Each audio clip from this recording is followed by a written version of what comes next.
Friends, we continue in our reading of the book of Proverbs.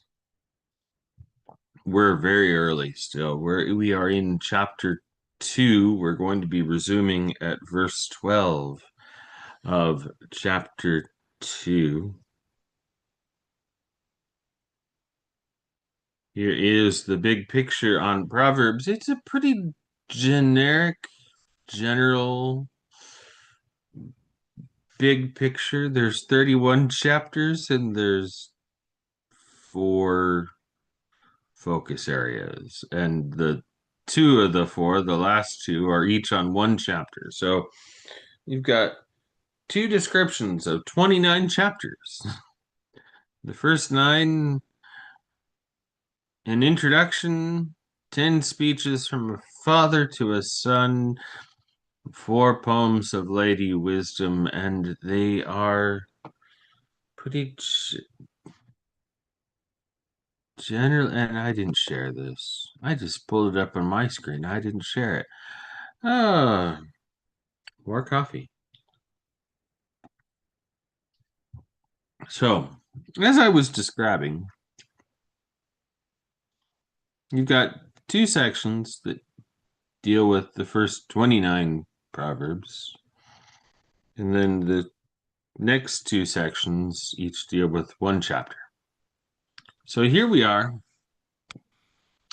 these first 9 chapters, an introduction, 10 speeches from a father to a son, 4 poems of Lady Wisdom, and these 10 speeches from a father to a son and 4 poems of Lady Wisdom are kind of, well, they're woven in back and forth, and we go from one to another, and they're beautiful. But there's not exactly a systematic kind of flow to it. It just kind of ebbs along.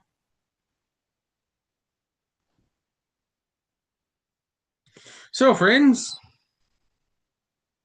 let's read. Good morning, Linda. Good morning, Mom. Good morning, Cheryl. I'll be reading from the left-hand column. Okay.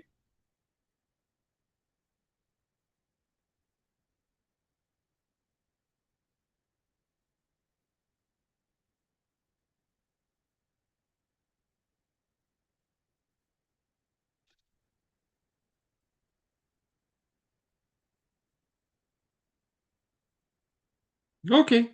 All right. I paused there for a moment because all of a sudden my phone indicated that the internet hiccuped here at the house, but it didn't do so from my laptop. All right. So I'll be reading from the left-hand column. The left-hand column is the complete Jewish Bible. The right-hand column has the text is found in the New Revised Standard Version Updated Edition. Few general little things. There are, from a Jewish Bible to a Christian Bible, there's always a few little differences. Like one I see already looking here. Remember, Jewish biblical language doesn't use the sacred name of God because the sacred name of God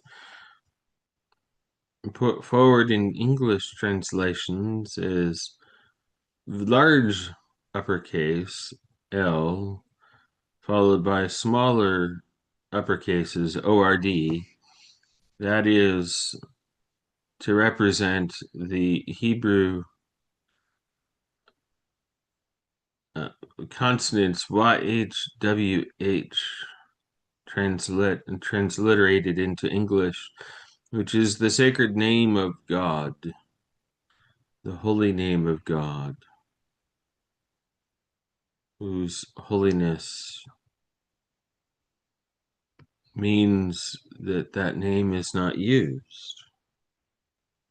And so in its place, Jewish biblical language inserts more general reference to God, like, how we speak of God,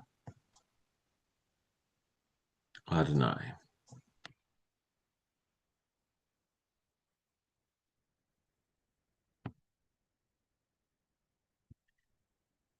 Good morning, Anthony. All right, friends, let's pull up our timer and let's scroll down here because we're going to be starting at verse 12. Let me just check my notes real quick to make sure that I'm remembering that correctly, but I'm pretty confident I am. Yes, I am. Verse 12.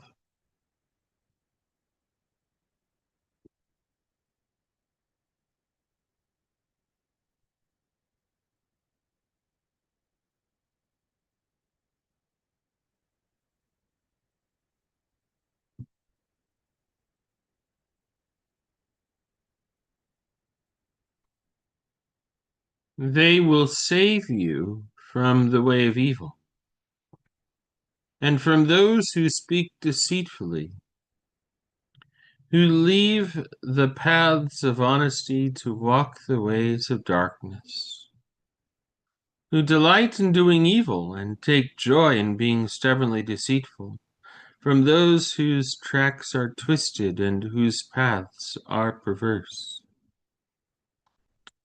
They will save you from a woman who is a stranger, from a loose woman with smooth talk, who abandons the ruler she had in her youth and forgets the covenant of her God. Her house is sinking toward death. Her paths lead to the dead. None who go to her return. They never regain their path to life. Thus you will walk on the way of good people and keep to the paths of the righteous. For the upright will live in the land, the pure-hearted will remain there. But the wicked will be cut off from the land, the unfaithful rooted out of it. My son, don't forget my teaching. Keep my commands in your heart, for they will add to you many days, years of life and peace. Do not let grace and truth leave you. Bind them around your neck. Write them on the tablet of your heart.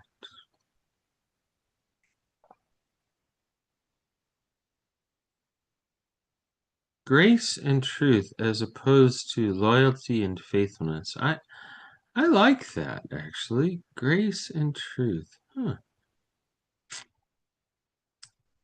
Verse 4, then you will find favor and esteem in the sight of God and of people. Trust in Adonai with all your heart. Do not rely on your own understanding. In all your ways acknowledge him, and then he will level your paths. Don't be conceited about your own wisdom, but fear Adonai and turn from evil. This will bring health to your body and give strength to your bones. Honor Adonai with your wealth and with the first fruits of all your income. Then your granaries will be filled and your vats overflow with new wine. My son, don't despise Adonai's discipline or resent his reproof. For Adonai corrects those he loves like a father who delights in his son. Happy the person who finds wisdom, the person who acquires understanding. For her profit exceeds that of silver, gaining her is better than gold. She is more precious than pearls. Nothing you want can compare with her. Long life is in her right hand, riches and honor in her left. Her ways are pleasant ways, and all her paths are peace. She is a tree of life to those who grasp her. Whoever holds fast to her will be made happy. Adonai by wisdom founded the earth. By understanding he established the heavens. By his knowledge the deep springs burst open, and the dew condenses from the sky. My son, don't let these slip from your sight. Preserve common sense and discretion. They will be life for your being and grace for your neck. Then you will walk your way securely without hurting your foot. When you lie down, you will not be afraid. When you lie down, your sleep will be sweet. Don't be afraid of sudden terror or destruction caused by the wicked when it comes. For you can rely on Adonai. He will keep your foot from being caught in a trap. Do not withhold good from someone entitled to it when you have in hand the power to do it. Don't tell your neighbor, go away, come another time. I'll give it to you tomorrow when you have it now. Don't plan harm against your neighbor who lives beside you trustingly. Don't quarrel with someone for no reason if he has done you no harm. Don't envy a man of violence. Don't choose any of his ways. For the perverse is an abomination to Adonai, but he shares his secret counsel with the upright. Adonai's curse is in the house of the wicked, but he blesses the home of the righteous. The scornful he scorns, but gives grace to the humble. The wise win honor, but fools win shame. Listen, children, to a father's instruction. Pay attention in order to gain insight. For I am giving you good advice. So don't abandon my teaching. For I too was once a child to my father, and my mother too thought of me as her special darling. He too taught me. He said to me, let your heart treasure my words, keep my commands, and live. Gain wisdom, gain insight. Don't forget or turn from the words I'm saying. Don't abandon wisdom. Then she will preserve you. Love her, and she will protect you. The beginning of wisdom is get wisdom, and along with all you're getting, get insight. Cherish her, and she will exalt you. Embrace her, and she will bring you honor. She will give your head a garland of grace, bestow on you a crown of glory. Friends, that is where we'll pause, and next time we'll pick right up here at verse 10. A blessed day to you all. Thank you for being with us and reading with us this morning. Peace be with you.